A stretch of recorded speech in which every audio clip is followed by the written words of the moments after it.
ماتش النهارده كانت مملة بصراحة، بس ماتش ليفربول وايفرتون ولع في الاخر.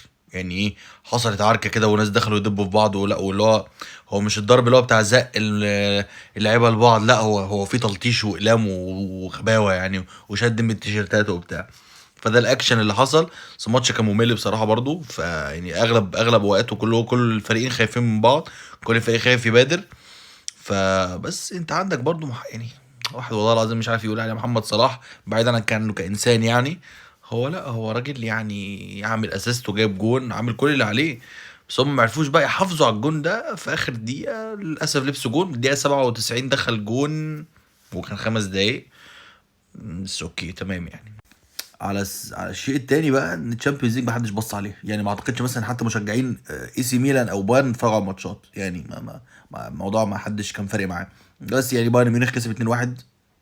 اوكي، هيجي يروح الالينز ارينا ياكلوا 12 13 و...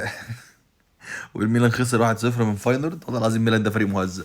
بس يعني ان شاء الله باذن الله يرجع سان سيرو يكسب، ولا يشوف له حاجه يعملها بقى، ولا يشوف له كلبه تعمل في حاجات، انا مش عارف بقى. المهم يعني الحمد لله ماتش النهارده ما كانتش ألذ حاجه بصراحه.